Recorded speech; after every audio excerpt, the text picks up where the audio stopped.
So the second expansion for Alan Wake 2 has arrived right in time for spooky season. I wasn't sure what to expect since the first DLC was more laid back and steered away from the creepy aspect as you played small episodes with multiple characters. However, when I saw the trailer for the second DLC, I knew the vibes were different right from the start. Last one was in 2010.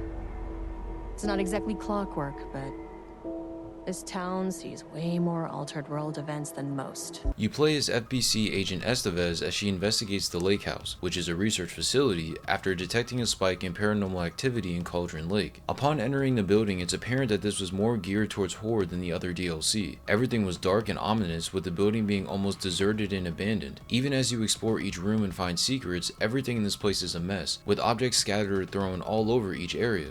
What I thought was clever was the level design, which can all be accessed via an elevator that requires keycards with higher level clearances to unlock. It seems simple, right? Find each keycard, discover the source that causes paranormal spike, and destroy it. However, as soon as you descend down to the second floor, things get creepy really fast. I was expecting another floor similar to the last, but this time you're met with this creepy ass painting. Never in my life have I found a painting to be this weird, not only in the way it looks, but how it sounds too.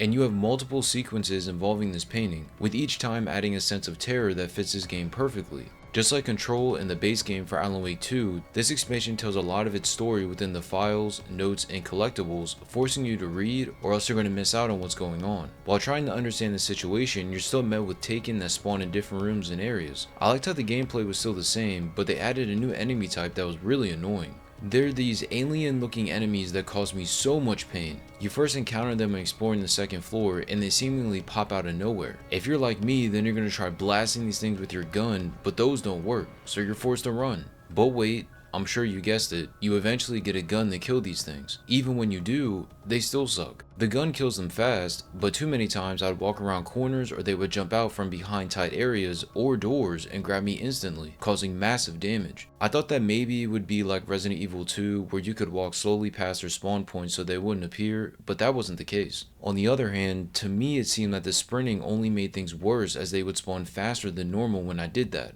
If I could compare these things to something, they may remind you of the Regenerators from Resident Evil 4, as they're tall, have a grayish color, and are just really ugly. If there's one thing in this DLC that I didn't care for, it would be these guys. Not because of their design or inclusion, just because it seems like there's no way to avoid their grab. This didn't ruin my experience, I just thought it was a bit cheap. Moving on, I thought this DLC did a great job at adding small bits of variety within the normal gameplay loop. As expected, you're killing enemies and exploring in an effort to find the respective keycard for the corresponding floor. But in between, you'll have to solve small puzzles and figure out codes that aren't always easy to find. It doesn't seem like much, but it really does make a difference.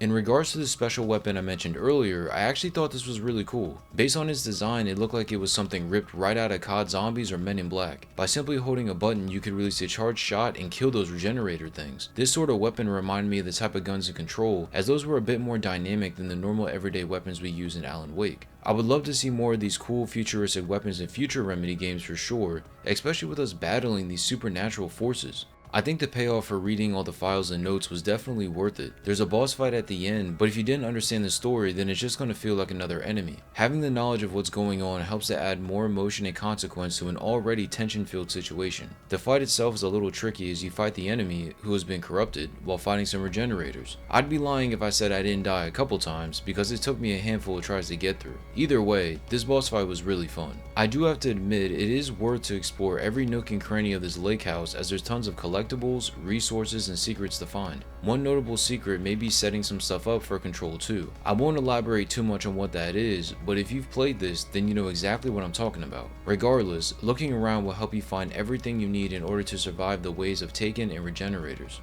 Lastly, the thing I wanted to mention was just the overall feel to this DLC. Right from the start, the horror was on a higher level than the first and even some of the base game. The combination of the music, coloring, and jump scares makes this a great game to play during the month of October. Seeing blood on the floors and running into enemies when you least expect it, on top of not interacting with many humans, really gave off this sense of feeling alone. That's the biggest thing that stuck out to me during my time playing this, was loneliness.